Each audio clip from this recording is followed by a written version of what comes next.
So the 250th anniversary of the writing of Amazing Grace was going to be in 2023, and the Cooper and Newton Museum in Olney, the village where the hymn was originally written, wanted to mark that, and they put together a little steering group of people to come up with ideas. One of the contributors to that was a guy called Tim German, opera singer, and he came up with this idea of could we commission someone to write a new contemporary version of Amazing Grace, not using the original hymn but writing something new and something that had a resonance with people today. The initial idea of the project was to involve Roderick Williams as composer and Chineke Orchestra as performers, and it was also, with considerable input from the museum, to be about a sophisticated and sort of response to the complex history of Amazing Grace as well, and its complex legacy. And as part of that, it was important to have black and diverse and global majority artists and participants involved throughout the whole process, from the creative work through to the performance and all the community outreach and engagement as well.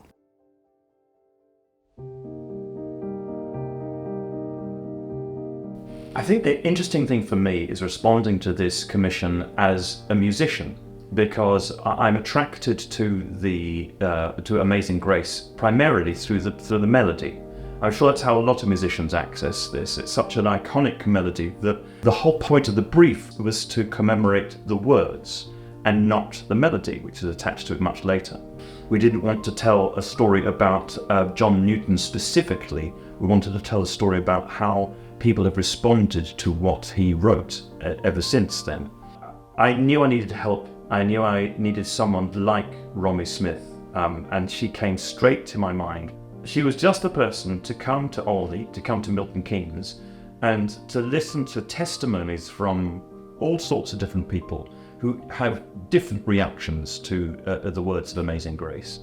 So my own part and role in this really is confirmed in July of 2022, and I come to Olney and Milton Keynes, and that became the beginning of my own research process. I decided then and there that I was going to conduct a series of original interviews that would reflect not solely my perspective, because I didn't want to just talk about myself. That doesn't interest me in a process to just focus on what I think. I wanted community engagement to be at the heart of my process, because I know that community engagement is at the heart of the festival, the International Festival of Milton Keynes, but I also know that it's really important to the Cooper and Newton Museum.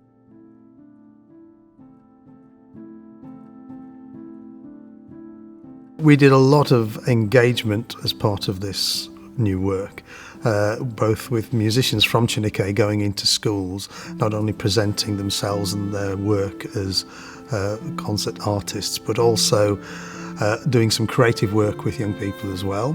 And at the same time, in parallel, also working with the museum to bring community involvement not only into the creation of the piece, but into the performance of it as well, which led us to bring in other parts of our experience working with community choirs and participants both in Olney and wider Milton Keynes area.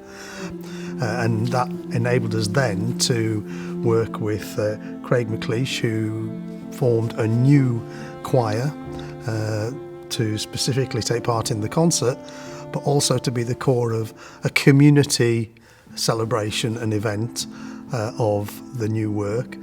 And then I thought, this sounds like something I definitely should be doing.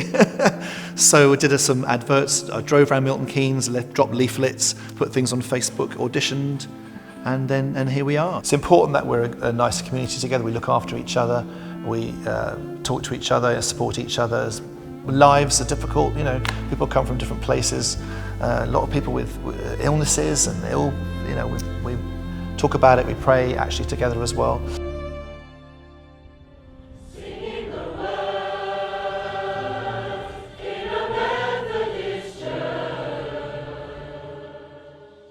So it was always intended that there would be some part of the new work that could be sung separately, but that was still part of the whole overall work as well. We called that project 250 Voices, and we were aiming for the magic number of 250 because of 250 years since Amazing Grace was written. And we got more than 250 voices in the end singing Song 8 from the new work at the Milton Keynes Community Choirs Festival.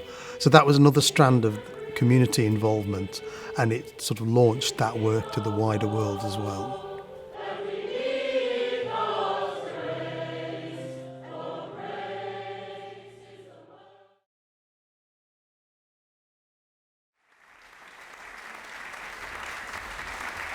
It made sense to put it into the Milton Keynes International Festival as part of our work there, because we could bring all the extra resource and focus to presenting this brand new piece of work to the world, which reflects, a really significant piece of local intangible heritage, but actually is something that has a global reach, and using it as an opportunity to reach more diverse audiences and participants as well.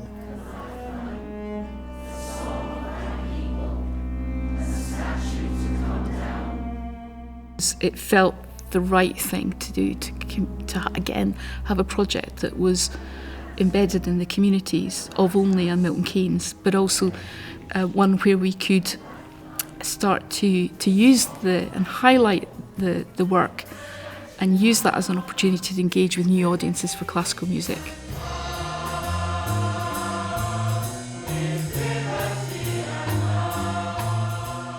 It's an amazing thing to be part of.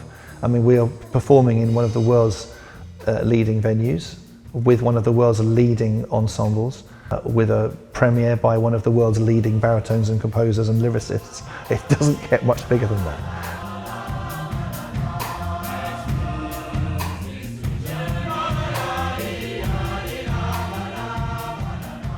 It has been a privilege and a pleasure for me to be able to listen to other people's stories, and for a time house those stories and live with those stories, and to compress them into very compact pieces of what I hope the audience will hear as evocative, emotionally driven, narrative driven text.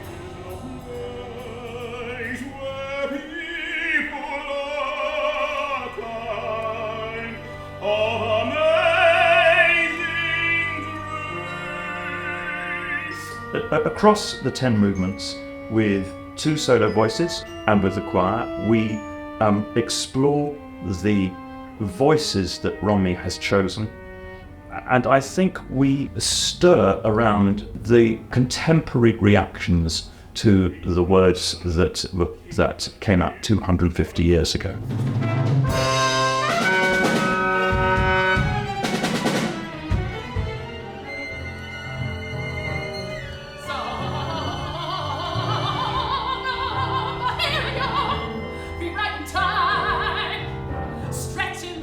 The electricity in these seats was phenomenal, and it's packed. It was full of people who wouldn't normally sit and watch necessarily a classical music concert.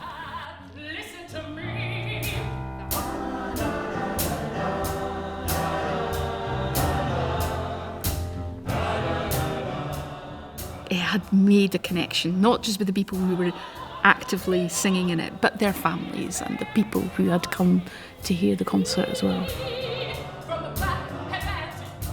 The audience couldn't help themselves. They were clapping. Any point that it became obvious that actually this was a highlight moment, and it was great.